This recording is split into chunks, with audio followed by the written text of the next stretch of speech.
Доброе утро, дорогая республика! Мы приветствуем всех, кто сейчас находится у экранов своих телевизоров, и также приветствуем всех, кто, возможно, только подтягивается в кровати.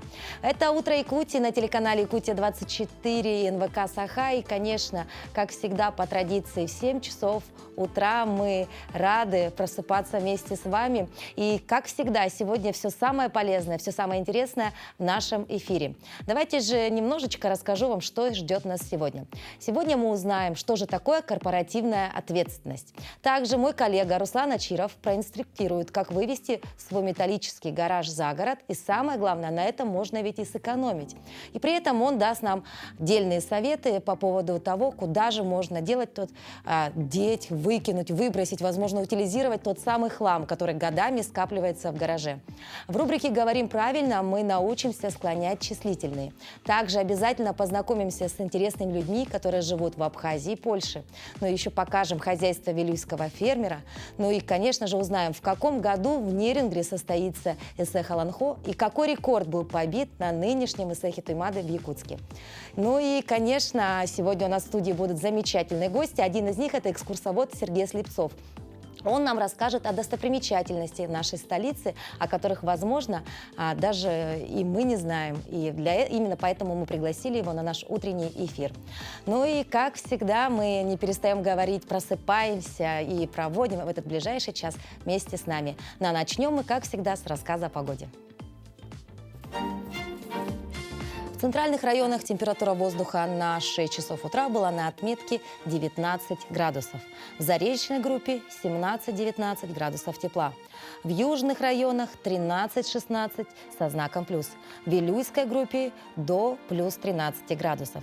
В Нижнеленских 7-16 выше 0. В западных 11-16 градусов со знаком плюс. В Колымо-Индигирской группе улусов 7-22 градуса. В Янских районах 2-4 градуса тепла. На северо-западе до плюс 5. В Якутске температура воздуха на 6 часов утра была на отметке плюс 19 градусов. Атмосферное давление 737 миллиметров ртутного столба. Ветер юго-западный 2 метра в секунду. Сегодня днем небольшой кратковременный дождь, возможно гроза. Ветер юго-западный 3,8 метра в секунду. Температура воздуха ожидается до плюс 30 градусов.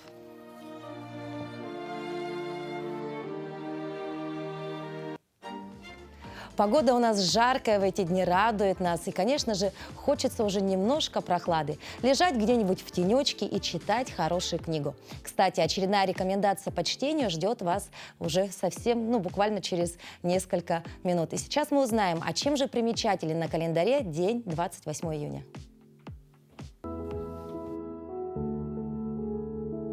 28 июня – день российского букмекера. По народному календарю, если сегодня много комаров, то скоро установится ненастная погода и пойдет дождь. 28 июня 1569 года подписана Люблинская уния между Польшей и Великим княжеством Литовским. Это соглашение объединило две страны в одно государство – Речь Посполитую. 28 июня 1841 года в Париже состоялась премьера балета Адольфа Адана «Жизель». 28 июня 1914 года в Сараево убили австрийского эрцгерцога Франца Фердинанда. Покушение стало поводом для начала Первой мировой войны. 28 июня 1919 года подписан Версальский мирный договор, официально завершивший Первую мировую войну. 28 июня 1946 года на Горьковском автозаводе собрали первую партию автомобилей «Победа». Машина стала первым советским автомобилем с несущим кузовом и первым в мире серийным автомобилем с кузовом бескрылой конфигурации. В этот день в 1577 году родился Питер Рубенс, фламандский живописец эпохи барокко. 28 июня 1712 года на свет появился Жан-Жак Руссо, французский писатель и философ. 28 июня 1946 года родился Роберт Лин Асприн, американский писатель-фантаст. В этот день в 1948 году родился Сергей Бодров-старший, советский и российский кинорежиссер, сценарист и продюсер. В 1949 году в этот день появился на свет Александр Панкратов-Черный, советский и российский актер, режиссер, поэт, народный артист России. Именины в этот день празднуют Григорий, Ефрем, Кира, Лазарь, Михаил, Модест, Семен и Федор.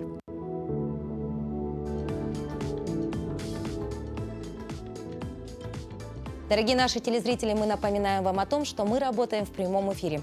А это значит, что у вас есть уникальная возможность отправить нам свои сообщения, свои поздравления, возможно, свои видео-приветы на наш телеграм-канал. Телеграм-канал у нас активен, и мы всегда отвечаем. Сейчас вы видите на своих экранах тот самый адрес. Это «Утро Якутии» в поисковик вбиваете. Все очень просто. Подписывайтесь. Ну а далее уже проводите каждый день с нашими соцсетями. И действительно, там у нас обратная связь очень активна, мы всегда отвечаем. Может быть, у вас есть какие-то вопросы, может быть, у вас есть какие-то пожелания, мы всегда будем рады. Ну а на днях в Якутске состоялся большой форум по корпоративной ответственности. Что же это такое и почему нужно развивать корпоративную ответственность, мы решили узнать у нашей утренней гости. Это Сардана Попова. Она является начальником управления целевых программ Целевого фонда будущих поколений Республики Саха-Якутия. Доброе утро. Доброе утро. Ну вот первый вопрос уже озвучен, да? Что же такое корпоративная ответственность? 24 июня мы, Фонд будущих поколений, совместно с Единым ресурсным центром поддержки социально ориентированных некоммерческих организаций, Алмаз-Эргенбанком и окружной администрацией города Якутска провели форум партнерства в целях устойчивого развития территории. Форум у нас состоялся очень хорошо. На площадках работали федеральные эксперты с Москвы, с Архангельска, с Новосибирска, Владивостока и Якутска. К нам пришли органы исполнительной власти, местного самоуправления, бизнеса и некоммерческие организации. Пришли представители крупного бизнеса, такие как акционерная компания «Алроса», Полиметалл, ЕТЭК, Тасюрях нефтегазодобыча, Алмаз-Эргенбанк, Норникель, Металлоинвест, Селикдар. Совместно мы обсудили развитие в сфере некоммерческих организаций в целях устойчивого развития местных территорий, местных сообществ. То есть это было как в рамках вот этого форума, да, такие как онлайн какие-то, да, совещания, или это все происходило вот? Это все происходило в культурном центре Гагарина, очно. Все сказали, что соскучились по таким мероприятиям, и мы увидели, что проведение таких мероприятий необходимо для диалога органов исполнительной власти, бизнеса и общества. Каким образом вы привлекаете такие крупные компании, да, в общественную жизнь? И есть ли это та самая корпоративная ответственность? Ну, работа с крупными компаниями у нас ведется достаточно системно, давно. Мы работаем, Фонд будущих поколений работает с компанией «Алроса», Тасюрях. Совместно мы реализовали очень крупные мероприятия, построили социальные объекты, такие как школы, больницы, культурные центры, спортивные. То есть итогом подобных мероприятий это все-таки вот как раз такое то самое, да, благоустройство территории, да, нашей республики, да, то есть вот это основной такой продукт, можно сказать, да? Да, ну и бизнес в том числе, они тоже отметили, что такая площадка необходима для вот совместной выработки решений, совместной разработки различных проектов. То есть вы практически такой координирующий, да, какой-то орган, да, который просто предоставляет вот эту площадку и координирует весь процесс, а компании уже сами, да, представляют свои желания, возможности, да, и проекты. Да, они услышали, какие темы сейчас актуальны в развитии социально ориентированных некоммерческих организаций, общества. Мы организовали выставку проектов социальных, работали панельные дискуссии, мы обсудили тему благотворительности, волонтерства, устойчивого развития территорий. То есть огромная, обширная работа, да? Да. Но, а вот итоги, да, это все-таки пока все в планах, да, и в реализации вы тоже принимаете участие или уже крупные организации это делают? Самостоятельно?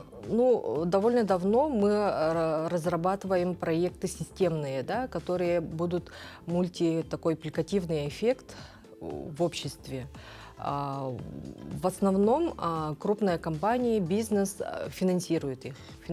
А также мы проводим совместные мероприятия для детей, молодежи, вот так. И привлекаем тоже общественные организации, некоммерческие организации. То есть такую делаем совместную работу.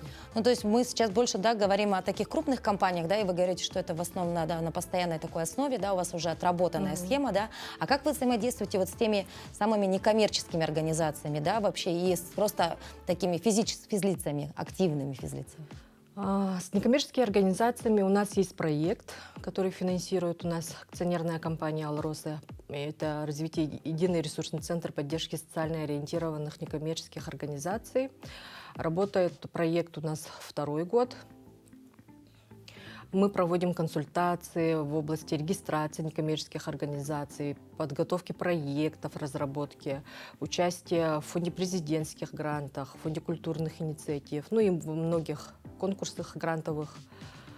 Вот. Ну, то есть им тоже помогаете, да, как-то реализовать свои да, помогаем в становлении.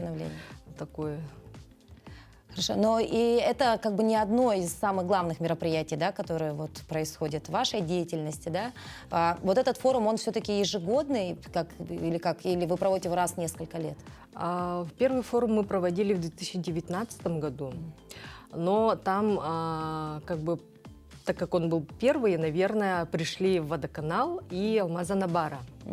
То, что в этом году количество было практически весь крупный бизнес республики, показывает, что заинтересованность крупного бизнеса, ну и не крупного, а среднего бизнеса тоже. Спасибо большое, Сардана, за вашу работу. Мы надеемся, что все-таки у фонда будущих поколений хорошее будущее. И, как вы говорите, вот количество, да, и качество говорит само за себя. Ну и, конечно, мы ждем результаты во благо развития нашей республики. Спасибо. Ну а мы, дорогие друзья, сейчас прервемся на короткую паузу, после которой мы обязательно вернемся в нашу студию, и у нас будет много чего интересного, и еще один гость уже на подходе. И, конечно, если у вас есть поздравления, успевайте написать его на наш телеграм-канал, который вы видите сейчас у себя на экране. И, конечно, я постараюсь успеть поздравить ваших близких в прямом эфире на телеканале Якутия-24 и НВК Саха. Вернемся совсем скоро.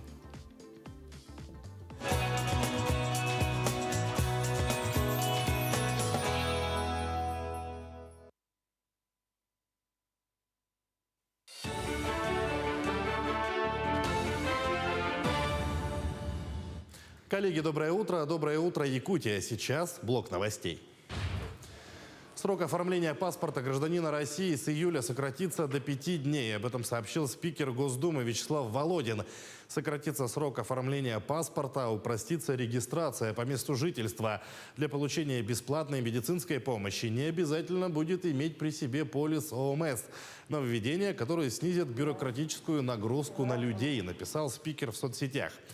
Так, со следующего месяца срок оформления паспорта не должен превышать 5 дней с момента приема документов органам МВД от гражданина или МФЦ. Сейчас паспорт оформляют 10 дней, если документы поданы по месту жительства, и 30 дней в остальных случаях. Центр развития семейного бизнеса открыли в Якутске. Мероприятие провели в рамках выездной сессии Всероссийского семейного совета. В центре можно получить квалифицированную консультацию по всем вопросам, касающимся организации и ведения бизнеса, а также выработать стратегию по созданию личного бренда. Этот проект в Якутии станет 4-м по счету в стране.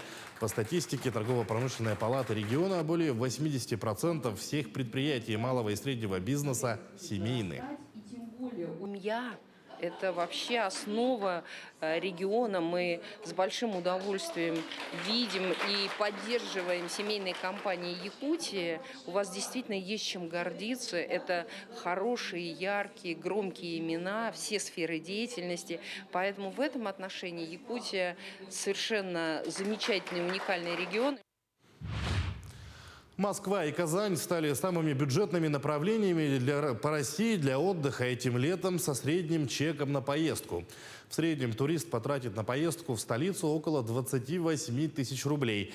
Путешествие в Казань летом обойдется немного дороже – 38 тысяч. В Санкт-Петербург ездят чаще всего, но при этом и цена уже выше – более 41 тысячи рублей. В то же время эксперты отмечают, что пляжные направления продолжают оставаться самыми востребованными.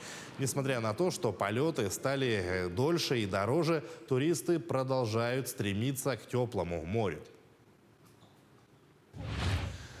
Эстафета огня 8-х спортивных игр народов Якутии стартовала в Амге. Напомним, предыдущие 7-е игры прошли в 2019 году в Амгинском районе. И по традиции огонь будущих игр должен зажечься на месте предыдущих. Глава района Николай Архипов передал огонь из центрального факела стадиона Амга-Олимп министру спорта Леониду Спиридонову. В свою очередь министр вручил факел 8-х спортивных игр членам эстафеты огня. Факелоносцы пробегут через 32 населенных пункта и 5 июля торжественно передадут огонь игр. Люди села Амга очень сплотились и провели этот праздник на высоком организационном уровне. И сегодня мы зажгли огонь эстафеты, которая будет пробегать по всем населенным пунктам Амгинского улуса, Минино-Кангаласского и Усалданского района. Мы, участники эстафеты, принимаем и должен пройти 34 населенных пунктов. И до 5 июля мы должны представить факел огня.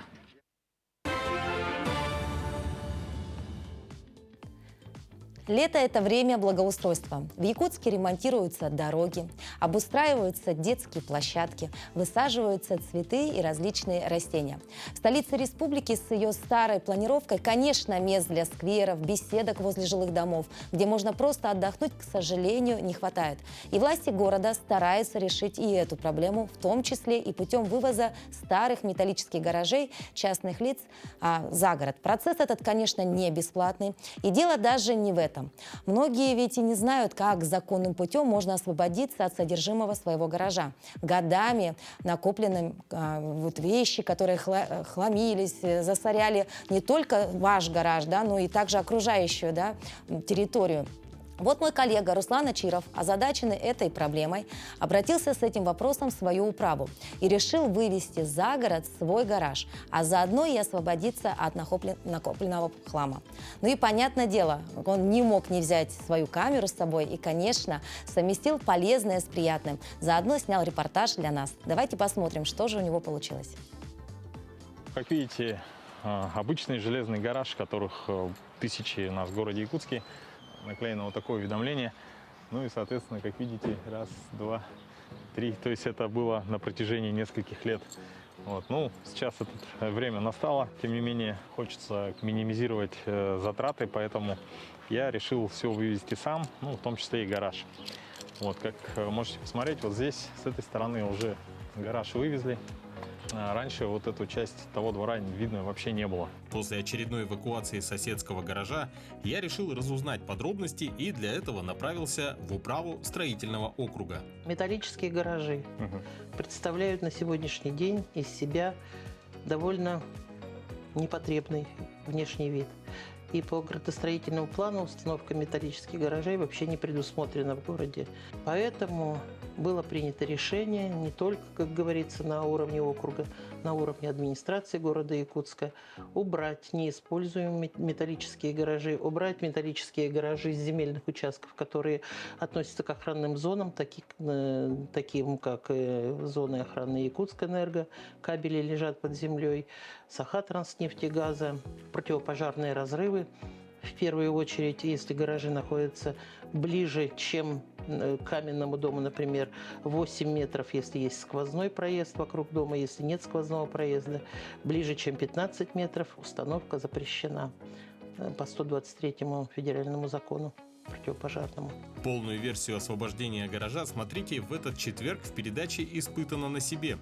Вкратце, в рамках утреннего сюжета я хотел бы отметить, что в данном гараже были не только нужные вещи, но и вещи, еще сложенные на хранение лет 30 назад. В итоге я провел полную инвентаризацию, нужные вещи вывез, а мусор и то, что утратило свою полезную составляющую, вывез на мусорный полигон. Кстати, если вы вывозите мусор самостоятельно, например, с дачи или с гаража, то данная информация вам будет полезной. На полигоне в данное время действует акция «1,5 куба бесплатно». Данный объем мусора можно вывести один раз в месяц. Я, к сожалению, под эту акцию не попал, у меня объем в прицепе был больше. Так, ну что, эпопея завершилась, часть. Получается, около 1000 рублей заплачено за вывоз мусора на полигон. А так, в целом экономия составила около 6000. Наши дворы попадают в программу дальневосточного развития по облагораживанию территорий, по благоустройству дворовых территорий, по устройству спортивных площадок, воркаутов, озеленению, устройству дорожек мягких и так далее, и так далее. То есть все это идет планово. И вот на вывезенных местах должно присутствовать благоустройство. План неизвестно, что будет там спортивная площадка или... Мы обязаны, как управа, подготовить территорию, а остальное уже дело других, как говорится, организаций. Программа благоустройства 1000 дворов несет только положительные моменты. Во-первых, жители сами решают, что они хотят видеть в своем дворе. Во-вторых, двор освобождается от старых неприглядных металлических гаражей. Конечно, мне, как владельцу подобного гаража, это доставляет ряд неудобств, но в-третьих, тот факт, что через год на этом месте будет облагороженная зона отдыха, либо спортивно-детская площадка, очень вдохновляет. За сколько же времени, интересно, накопилось столько мусора у моего коллеги Руслана Ачирова? И вообще, сколько килограмм хлама он оттуда по итогу вывез? Если хотите знать подробности, смотрите проект «Испытано на себе», где он подробнее об этом расскажет. Кстати, о цифрах, вернее, о числительных. Многие часто затрудняются в правильном склонении числительных. Почему-то именно оно вызывает у людей самую настоящую панику. Наш эксперт Анна Шкатуляк подскажет одну хитрость, используя которую вы больше не будете ошибаться, склоняя числительные. Доброе утро, дорогие телезрители! Во время одной из наших недавних встреч мы говорили с вами о склонении числительных, о тех хлопотах, которые нам приносят изменения числительных по падежам. Тем более, что в повседневной, обыденной, бытовой речи мы часто не утруждаем себя изменением числительных по падежам. Действительно, нам просто некогда об этом подумать. Но в устной официальной речи склонение числительных обязательно. И для того, чтобы справиться с этой задачей, выработать у себя устойчивый навык, могут помочь некоторые правила-подсказки. Например, такие числительные, как 5, 6, 7, 8, 9 склоняются по образцу существительных тень или ночь. То есть нет чего тени, нет чего семи, тенью пятью или ночью семью. Давайте говорить правильно. Всего доброго! Давайте говорить правильно. Всего доброго. Такие хорошие, добрые утренние слова. И мы желаем доброго утра всем, кто только проснулся и присоединился к нашему эфиру. Мы напоминаем вам о том, что это «Утро Якутии». Сегодня с вами я, Дарья Анкехова. Ну и, конечно, мы всегда рады тому, что вы есть у нас, а мы есть у вас. Телевидение имеет уникальную возможность переносить нас в любую точку мира. Давайте же заглянем в солнечную Абхазию. Там один из жителей в одиночку восстановил заброшенную железнодорожную станцию. Мало того, он ее содержит в порядке и мечтает, чтобы по ней ходили международные рейсы. Во времена СССР здесь проходили как местные поезда и электрички, так и транзитный транспорт в другие республики. По словам мужчины, станцию построили пленные немцы в 1949 году. После Грузино-Абхазской войны железная дорога Абхазии находилась в блокаде, а станция вышла из строя. Оборудование испортилось, здание обветшало. В 1994 году местные жители решили возродить Тамыш. В 1976 году я закончил техникум в Тихорецке, вагонное хозяйство, филиал ростовский. Закончил и Ну, люблю железную дорогу. Это моя профессия. Вот я когда вот даже иду на работу, вот мне как-то легче становится, потому что все-таки я, может быть, привык. Ну, я все-таки люблю вот железную дорогу. Зонтария привел в порядок здание, покрасил стены, вставил стекла, сделал уборку территории и высадил цветы. Позже, когда в Абхазии сняли блокаду железнодорожного сообщения, мужчину назначили начальником станции. С 1994 года я вот присматриваю, вот как начальник станции здесь нахожусь. Вот, ну, идет потихоньку, работа идет неплохо, конечно. Ну, у нас сперва, конечно, было после войны санкции были, там немножко была бы тяжеловато была работа шло. Ну. А сейчас, когда мы независимость получили, нам дали код, железнодорожный код, вот так что работа пошла хорошо, Россия помогает. Вот. Наши тоже у нас есть управление, Абхазская железная дорога. Гиви Зонтария подчеркнул, что в ближайшее время на станции начнется ремонт крыши. Цветы вот сажаю, так смотрю, порядок. А иногда вот скамейку я сам недавно, она сгнила у меня, я его новый сделал. Я люблю так по своему вкусу все делать. В день мимо станции проходит несколько местных электричек.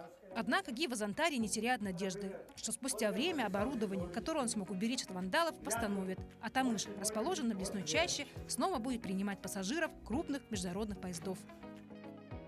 После этого сюжета мне вспомнился еще один похожий на него человек. Более 10 лет назад в маленьком селе среди лесов произошло настоящее чудо. Пассажирский лайнер приземлился на недействующую посадочную полосу. Все выжили благодаря Сергею Сотникову из Ижмы. Он много лет по собственной инициативе также ухаживал за выведенной из эксплуатации взлетной полосой. Наверняка и герой предыдущего сюжета, и господин Сотников мечтают, чтобы на их станции и аэропорт прибывали отовсюду и гости, и туристы. Ну и раз уж мы заговорили о туристах, продолжим разговор уже о туризме в нашей республике, а точнее о достопримечательностях нашей столицы. И мы приветствуем нашего утреннего гостя, это Сергей Слепцов. Он является у нас сотрудником музея имени Ярославского, а также членом Всероссийского общества охраны памятников истории и культуры. Доброе утро. Здравствуйте. Ну, это лето, конечно, для нас, для жителей нашей столицы такое очень было долгожданное. Наконец-то сняты все пандемийные ограничения. И, конечно, самый крупный праздник уже позади. Наш любимый СЭХ. Говорят, город посетило почти 220 тысяч человек. Много ли было иностранных туристов из других регионов и стран? Да, туристов было довольно много для июня, и, насколько я понимаю, что туристов в июне этого года больше даже, чем до пандемии бывало в это время. Иностранцы, да, были, ну, опять же, да, наверное, пропорция немножко поменялась все равно, потому что если раньше туристы, иностранцы, они, наверное, большую половину составляли, то сейчас немножко сменилось. Их чуть-чуть меньше, но они есть. Там были туристы из Японии, Кореи, немцы, австрийцы были. Вот. Ну, конечно, больше россиян. Ну, то есть, мне кажется, наверное, большая часть туристов, которые побывали уже в Якутии, да, в Якутске, в частности, побывали у вас в музее, правильно? А вы ведете примерно какую-то статистику, да, как сотрудник музея? Или вы прям можете даже сдать точную информацию, сколько иностранных гостей побывало и сколько экскурсий вы провели? Ну, сколько экскурсий я провел, наверное, можно подсчитать. А так, конечно, статистику я не веду, я как бы экскурсионным обслуживанием занимаюсь. В основном статистику ведут другие люди. Ну, я только примерно могу сказать, что да, на глаз. Ну, очень много, да? То есть такой взрыв был? Вала нет, как бы, такого прямо, но туристы заметно увеличились по количеству. Ну вот вы затронули о том, что вы занимаетесь, да, экскурсиями в основном, да? Вот какой маршрут самый популярный? Самый популярный, ну, имейте, наверное, в виду в городе Якутске, да. Это, наверное, маршрут по старому городу, пеший маршрут с осмотром вот, исторических достопримечательностей и с рассказом о истории города.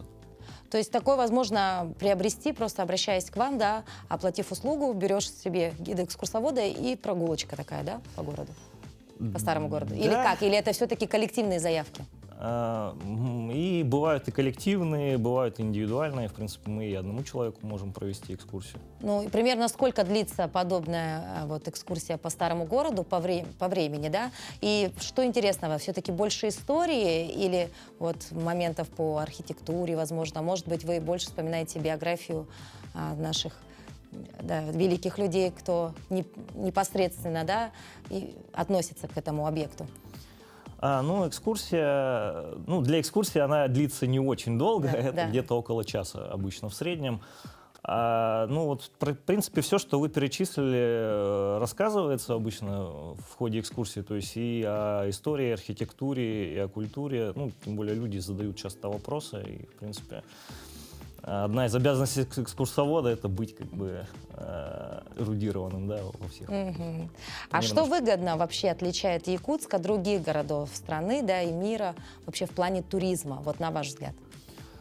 В плане туризма, вообще и Якутск, и Якутия отличается, в первую очередь, национальным колоритом и культурой, что ли, вот так можно сказать. Хотя хотелось бы, чтобы еще у нее есть богатая еще история, но, к сожалению, на историю не всегда обращают внимание. Хотелось бы, чтобы и история тоже вошла как бы в такой туристический тренд.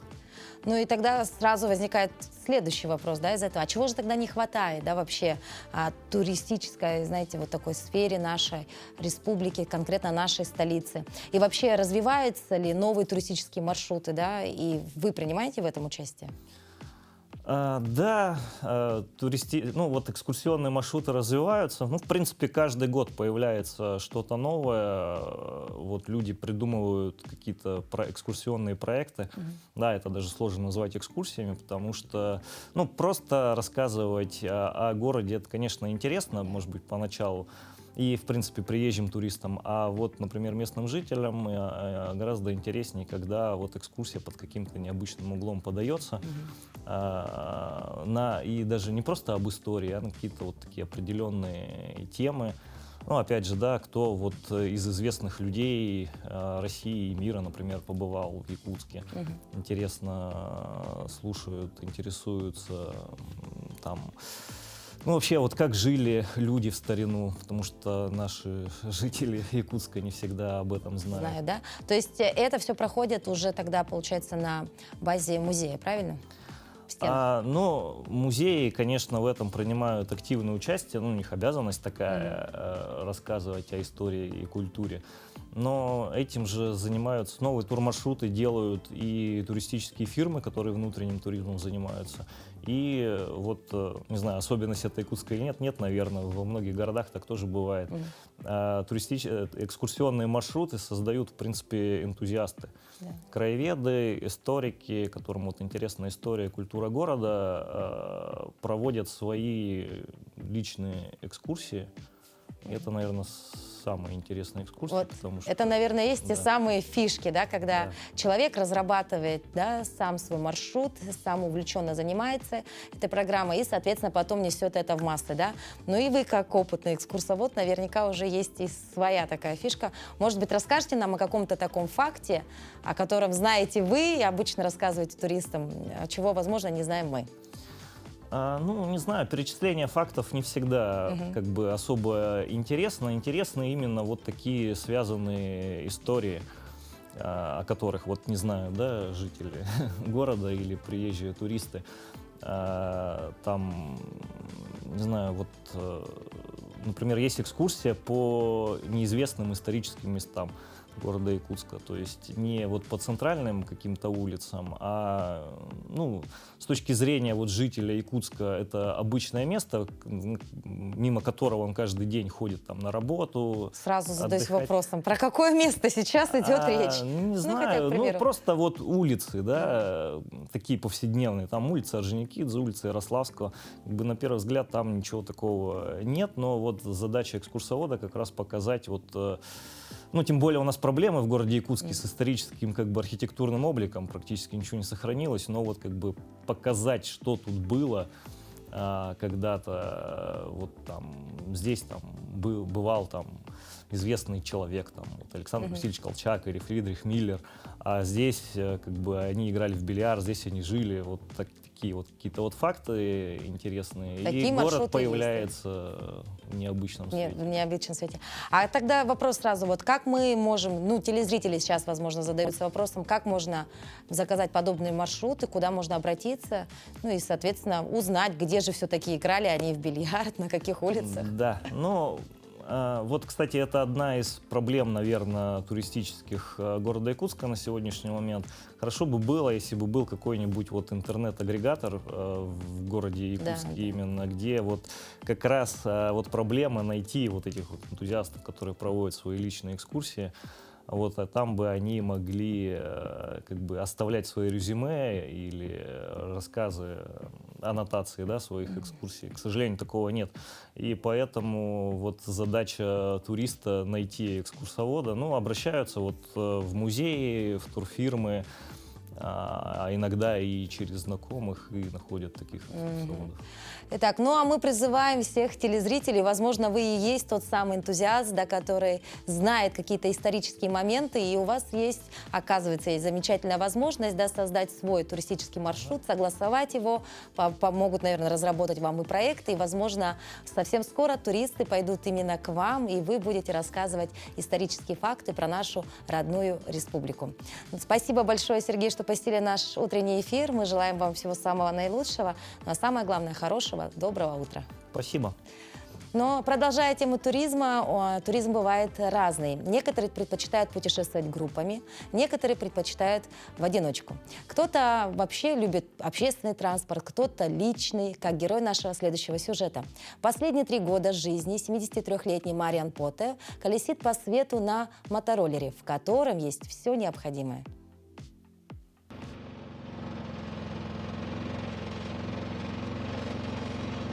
Поте родился в Польше, затем долгое время жил в Германии. Мужчина рассказал, что идея отправиться в путь в доме на колесах пришла после выхода на пенсию. Задумался о том, чем бы я мог заниматься. Я решил путешествовать с минимальными удобствами, чтобы у меня было только то, что нужно человеку, без лишней роскоши. Путешественник говорит, что ему хватает минимальных удобств и 2 квадратных метров для комфортной жизни. По словам пенсионера, со временем он избавился от половины вещей, которые брал с собой в дорогу изначально. 2 месяца назад Поте выехал из Болгарии в Краснодар по приглашению россиянки Кристины Познянской. Мариан и Кристина познакомились в Варне. Девушка не смогла пройти мимо мотороллера путешественника. Мы гуляли по Варне и увидели вот это чудо, дом на колесах. И я сказала мужу: пошли смотреть. Он говорит: как-то неудобно, наверное, там кто-то что-то продает. Мы подошли, познакомились с Марианом, и он как-то сразу к себе расположил. То есть он был абсолютно открытый, веселый, не знаю, просто добрый человек. В планах у Поте знакомство с Краснодарским краем, после чего путешественник снова отправится в путь в далекую Тасманию. По словам мужчины, добираться туда он будет через Казахстан, Китай, острова Юва и Австралию. Путешествие в самолете, в поезде или на машине время порой длится бесконечно. Чем же можно себя занять? Беспроигрышный вариант, конечно же, это чтение. Особенно если книга популярного автора или же она вот настолько увлекательна, что не оторваться. Впрочем, если даже вы никуда не едете и просто отдыхаете на даче, рекомендация Национальной библиотеки, думаем, будет для вас полезной. Доброе утро! Сегодня в рубрике «Книжная полка» на телеканале «Якутия-24» НВК «Саха» мы поговорим с вами о книге Фредерика Бакмана «Тревожные люди», вышедшей в 2020 году. Книга, можно сказать, 4 в одном. Это и увлекательный детектив, и хорошая психология, и драма, и комедия. Те, кто читал Бакмана, подтвердят, что ни одна его книга не схожа с другой. В каждой книге он разный, и «Тревожные люди» тому не исключение. Но каждая книга Бакмана примерно об одном и том же, что жизнь может несправедлива, несовершенна, и мир, возможно, не самое приятное место, но все-таки в жизни всегда есть место чему-то хорошему, прекрасному, ради чего стоит просыпаться каждый день по утрам. Бакман столь убедительно говорит об этом, что невозможно не поддаться его внушению.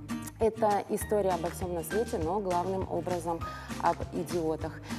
Идиотом, скажем, прямо можно назвать любого, вот только стоит помнить о том, что быть человеком – дело, в общем-то, трудное до безумия. Именно этими словами начинается данная рекомендуемая книга.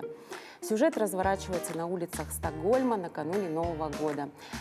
В этой вселенной нашелся некий безумец, вышедший из дома с пистолетом в руках, но взял он с собой не только пистолет, но и идею ограбить банк. Действия происходят на показах одной из квартир риэлтором, где случайным образом оказываются несколько, очень тревожных людей, куда, собственно, врывается этот самый незадачливый преступник, грабитель, который берет всех в заложники. Герои этой данной книги влюбляют в себя с первых страниц, а желание понять и предугадать их действия рождается моментально. Бакман на очень коротком временном промежутке хорошо показывает разные типы отношений отца и сына, сильной женщины большого мира, отчаявшейся матери и одинокой старушки.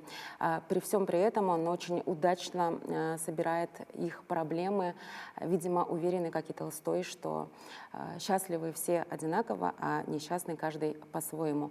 Книга полюбилась не только среди книголюбов, но и заняла свое место в сердцах очень многих психологов, ведь поступки, поведение и истории главных героев можно рассматривать не единожды. Я непременно рекомендую эту книгу к прочтению. Желаю вам приятного времяпрепровождения за чтением данной книги. И напоминаю вам о том, что книгу можно одолжить в нашей библиотеке, а также одолжить ее в электронной версии абсолютно бесплатно на подписном ресурсе Литрес с помощью регистрации в нашей электронной библиотеке. Ну а сейчас мы передаем пламенный привет всем жителям Алдана, где совсем скоро откроется школа карате.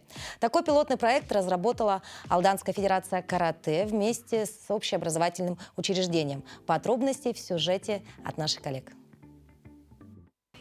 Зарядки, тренировки, соревнования и турниры, летние каникулы у алданских каратистов всегда проходят с пользой. Лето 2022-го исключением не стало. Так, навыки боевого искусства докио кишункай ребята постигли в ходе мастер-класса трехкратного чемпиона мира Хаида Амантаева, куратора программы «Школа карате».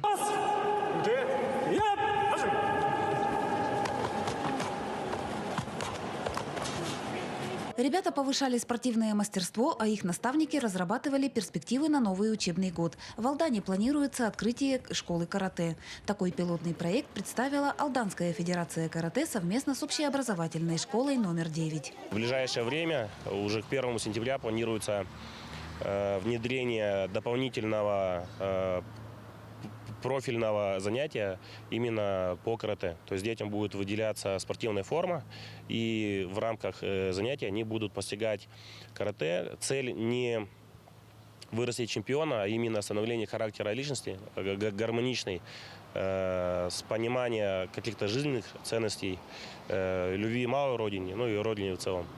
Среди учащихся 9-й школы докио кишункай весьма популярна. Секцию посещают многие мальчишки и девчонки, а в турнирах показывают высокие результаты. Ожидается, что с образованием школы карате боевое искусство откроют для себя и другие ребята. Рассчитано с 1 по 5 классы. Куратором этой программы на базе школы будет Новоселов Сергей Николаевич. Это в данный момент он ведет тренировки в школе номер 9. Занимается уже порядка 60 человек. Зарекомендовал себя как хороший тренер. С руководством школы тоже у нас полное понимание. Я думаю, детям это будет интересно. Тренировки на базе школы номер 9 будут проводиться в рамках внеурочной деятельности. Школьники, которых увлечет боевое искусство, станут познавать докио кишункай в Федерации карате. Татьяна Вахнина, Георгий Баранов, Алдан. Ну а теперь из Алдана обратим свой взор на запад Якутии. Фермер Айталина Томская из села Кюнде Вилюйского района не первый год занимается выращиванием земляники. Семейное дело, благодаря агростартапу и поддержке администрации района, спорится. Свою деятельность фермер начала еще в 2016 году и 2 года назад получила свой первый урожай – целых 750 килограмм крупноплодной земляники. В гостях у фермера побывала Анна Васильева. В этом году начинающая фермер Айталина Томская уже начала поставлять свежую землянику в торговые точки Улуса и напрямую частным покупателям. Глава крестьянского хозяйства Айталина сама по образованию юрист и педагог. Она начала интересоваться выращиванием овощей и растений, когда переехала в село Кюнде. В прошлом году построили вот зимнюю теплицу, начали выращивать крупноплодную землянику. Очень хорошо зимовали, 100%. И сейчас вот в этом году с мая начали собирать первый урожай. Сейчас в круглогодичной теплице множество рассад, которые выставлены на продажу местному населению. Кроме того, в этом году фермер посадила колоновидные виды фруктов, деревья которых уже прижились к местной почве. Посажены колоновидные фрукты и кустарниковые, плодовые кустарники. Малиновое дерево, киви, лимон, слива, абрикос, яблоня, виноград. Ну, все есть. Видим вот первые побеги зелененькие. Главное, чтобы они прижились. Айталина Захаровна на этом останавливаться не собирает. И так в ближайшее время она испытает технологии гидропоники. Постепенно хотим вот такие сделать фитопирамида, это называется. Но пока изучаем. Первые сами делали вот такую установку. И этим летом хотим полностью посадить на гидропонике. Крупноплодная земляника очень полезная ягода, богатая витамином С. Но, к сожалению, наслаждаться ее вкусом и полезными качествами в наших условиях приходится достаточно ограниченный период. Также клубника или земляника, которая продается зимой, не имеет практически никакого вкуса. Зато на гидропонике клубнику либо землянику своими руками можно выращивать круглый год, при этом будучи совершенно уверенным, что она так же полезна, как та, что снимается с обычной грядки. Анна Васильева, Иннокентий Колесов, Вилюйский Улус. Самые крупные юбилейные цехи этого года. Давайте же узнаем о самых последних новостях и передаем слово новостному отделу.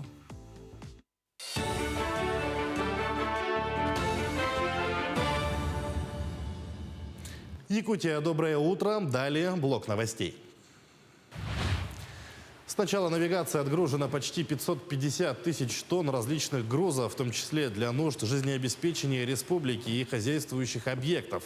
Первый тур навигации на быстро мелеющих реках Амга и Вилюй завершен. В настоящее время основные перевозки в штатном режиме продолжают на реках Лена и Алдам. Сегодня исполнение плана составляет 26%. Это значит по сравнению с аналогичным периодом отставание только на 1%. Это отставание у нас происходило в первом туре. По реке Вилюй у нас было совсем мало воды, ну и потом там после ледоходная обстановка задерживала проезд судов.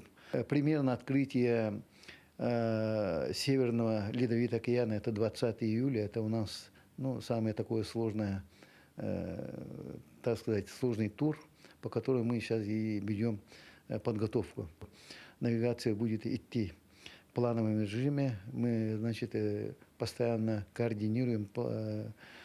Каждые 2 недели проводятся совещания на уровне первого заместителя председателя правительства Садовникова Дмитрия Дмитриевича. В горно-обогатительный комбинат Удачного по программе техперевооружения поступила установка термической резки металла. На ней работники могут резать заготовки для запасных частей. Также станок выполняет фигурную и художественную резку металлов. Новую технику запустили в работу в начале года. А также в Удачном появился новый ленточно-пильный станок, который позволяет резать заготовки в 3 раза быстрее. Отмечу, что оборудование такого уровня впервые появилось в Удачном. Позволяет делать заготовки из листового металла, из проката толщиной до 20 мм. Также делать заготовки из металла, из лакированных сталей, цветных металлов. К ней прилагается дополнительно труборез, который позволяет резать трубу диаметром от 70 мм до 650 мм. конгресс «Музыка для всех» как феномен современного образования в России проводят в Якутии в 4-й раз. Программу «Музыка для всех» запустили в республике 9 лет назад по инициативе первого президента Михаила Николаева. Изначально программа направлена на школьников. В начальных классах увеличены часы музыки. И кроме нотной грамоты и хорового пения, дети учились играть на музыкальных инструментах. Сегодня же планируют расширить программу с 5 по 9 классы, привлечь новых педагогов и организовать курсы повышения квалификации для тех, кто уже работает учителем музыки в школах. Главная задача – распространить этот опыт как можно шире, потому что уже известно, что, собственно, дает музыкальное образование. На примере Республики Саха уже видно, насколько повышается уровень культуры, насколько повышается интеллектуальный уровень. То есть всем уже видно, что музыка для всех дает качественный рост, можно сказать, человеческого капитала страны, республики в данном случае. И сейчас речь идет о том, чтобы двинуть дальше этот проект. Начинается... Свыше 220 тысяч человек из Якутии и других регионов России и 50 стран мира приняли участие в мероприятиях национального праздника Эсэх-Туймады. Впервые за 2 года масштабный праздник прошел в очном формате и сразу же побил рекорд по количеству гостей. Среди нововведений праздника этого года – конкурсы среди мастеров якутских чуронов и запевало сохая. В этом году на Эсэхе также впервые прошел татарский народный праздник Сабантуй. Познакомиться с культурой, традициями и обычаями татарского народа гости смогли благодаря проведению Дней Татарстана в Якутии. К этому часу это все новости. Всего доброго и удачного дня! Замечательные праздники с юбилейных эсэхов. И действительно, это одно из самых ярких событий за последние несколько лет. В Верхневилюйске прошел эсэх Аланхо, а в Якутске эсэх Туймады. И по количеству мероприятий и участников нынешние праздники побили те самые грандиозные рекорды. Только Усть-Хатын за 2 дня на этой площадке побывало более 220 тысяч человек.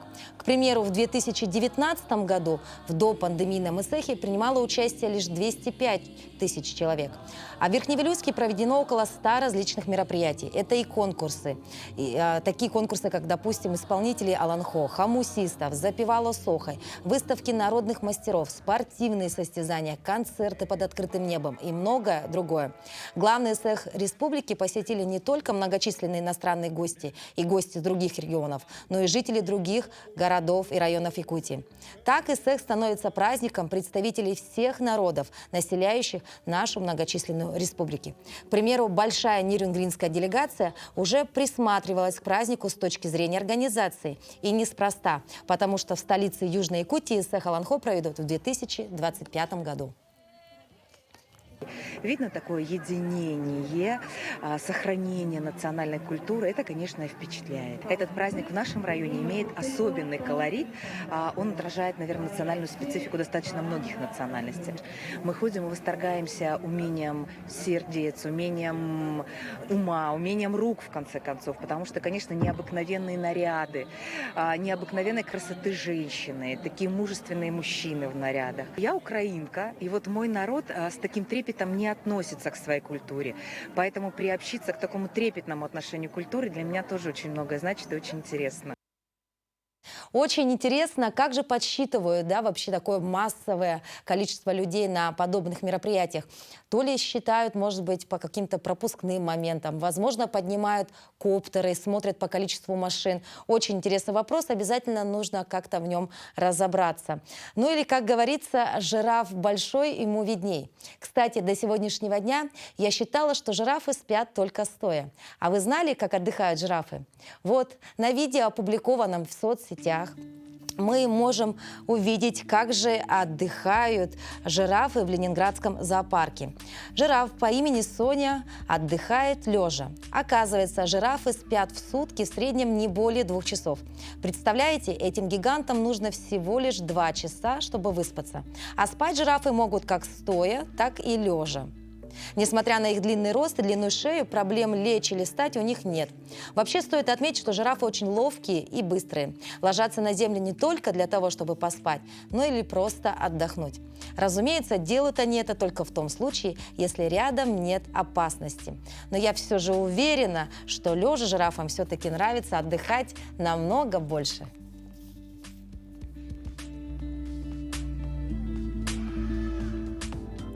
Ну и наш эфир плавно подходит к окончанию, и хотелось бы завершить его вновь рассказом о погоде. Хотелось бы напомнить, что сегодня в Якутске температура воздуха на 6 часов утра была на отметке плюс 19 градусов, атмосферное давление 737 миллиметров ртутного столба, ветер юго-западный 2 метра в секунду. Сегодня днем ожидается небольшой кратковременный дождь, возможно гроза, ветер юго-западный 3,8 метра в секунду. Температура воздуха ожидается до плюс 30 градусов.